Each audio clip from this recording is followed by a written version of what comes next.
Friends, welcome to the online class. I am your SST teacher and the chapter we were discussing is about the water world. तो last chapter में हमने पढ़ा था tides, waves और tides के बारे में. तो टाइड्स बस समझना रह गया था. ये 3 इम्पॉर्टेंट मूवमेंट है वाटर का, जिसमें हमारा वेव्स हमने पढ़ लिया था जो कि विंड के प्रेशर की वजह से होता है. आज हम पढ़ेंगे टाइड के बारे में. देखिए, जहाँ पर समुद्र है वहाँ पे रेगुलर इंटरवल पे 2 बार रिदमिक राइज एंड फॉल होता है सी वाटर में, जिसको हम टाइड्स कहते हैं. ये टाइड्स अब होता कैसे है? इसमें ग्रेविटेशनल फोर्स जो एक नेचुरल फोर्स है जो एक्सर्ट करता है सन, मून और रोटेशन ऑफ अर्थ की वजह से. तो जब मून अर्थ के क्लोज होता है तो वो ज़्यादा प्रेशर डालता है वाटर बॉडीज पे, और इस वजह से दिन में हर डे 2 बार ये टाइड्स अकर करता है.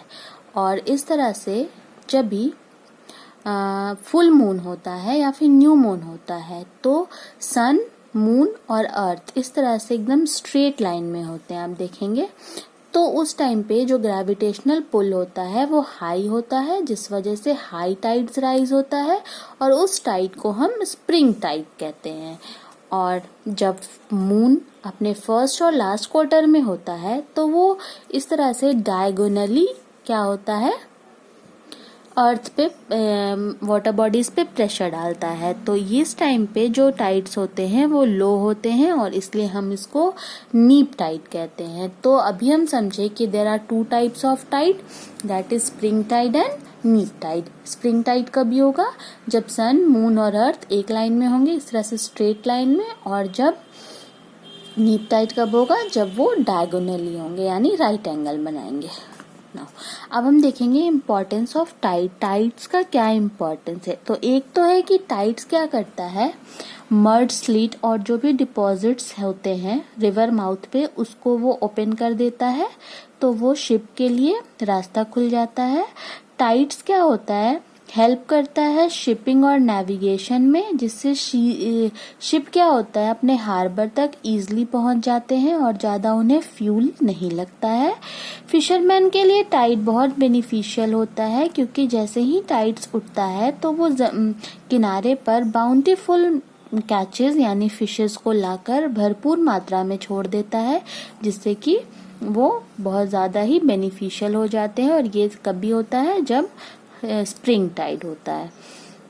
साथ ही साथ टाइड बहुत इम्पॉर्टेंट है रेन्यूएबल एनर्जी को बनाने के लिए. और अगर हम देखें तो बहुत सारे पावर प्लांट्स हैं जो यहाँ से एनर्जी बनाते हैं, जिसमें कि हमारा इंडिया भी है, यानी कि द गल्फ ऑफ कच्छ इन गुजरात को हम डेवलपमेंट ऑफ टाइडल पावर के लिए यूज करते हैं. तो ये था हमारा इम्पोर्टेंस ऑफ टाइड्स की टाइड्स क्यों इम्पोर्टेंट है. और हमारा लास्ट का जो मूवमेंट है वाटर बॉडी का वो होता है ओशन करंट. तो हम लोग पहले भी पढ़ लिए हैं कि वाटर हमेशा कंटिन्यूअस मूवमेंट में होता है ओशन का, और एक डिफाइंड डायरेक्शन में जब चलते जाता है तो उस टाइम पे जो करंट क्रिएट होता है उसको हम ओशन करंट कहते हैं. Water moves in the form of river और broad stream flowing through the ocean at speed varying from 2 to 10 kilometre per hour. The broad slow moving mass of water are called drift. और जब भी ये slow motion में travel करता है तो हम इसको ड्रिफ्ट कहते हैं. तो on the basis of temperature ocean current are classified into 2 types. तो अगर हम टेम्परेचर के बेसिस पे देखें तो हमारा ओशन करंट 2 टाइप्स का होता है, एक वार्म ओशन करंट और दूसरा कोल्ड ओशन करंट. ध्यान से समझेंगे. वार्म करंट आपका इक्वेटोरियल रीजन से पोल्स की तरफ बढ़ता है, यानी इक्वेटर हमेशा गर्म होता है, तो वहां से जो करंट उठेगा वो हमारा गर्म होगा, और जब वो ऊपर पोल्स की तरफ जाएगा तो वो ठंडा होगा. उसी तरह से कोल्ड करंट हमेशा पोल्स की तरफ से इक्वेटर रीजन की तरफ आता है. क्लियर है ना? Ocean current are caused by wind, rotation of earth and the different density of ocean water depending on temperature and salinity. ठीक है, क्यों होता है? तो उसका रीजन है विंड, रोटेशन ऑफ अर्थ और वाटर का डेंसिटी क्या है और उसमें नमक कितना है. Tides interaction with other current and shape of land mass, इस वजह से भी होता है. ओशन करंट हमेशा प्रिवेलिंग विंड के डायरेक्शन में ही बहता है। जिस डायरेक्शन में विंड होगा उस डायरेक्शन में ही ओशन करंट फ्लो होगा। Water from equatorial area expand and flow towards the polar region और water from the polar region towards the equatorial region. ये प्रोसेस होता है जिसमें आपका ओशन करंट फ्लो होता है। फिर हम देखेंगे all the oceanic currents generally move in a clockwise direction in northern hemisphere and in anti-clockwise direction in the southern hemisphere। इसको ध्यान से समझेंगे आप।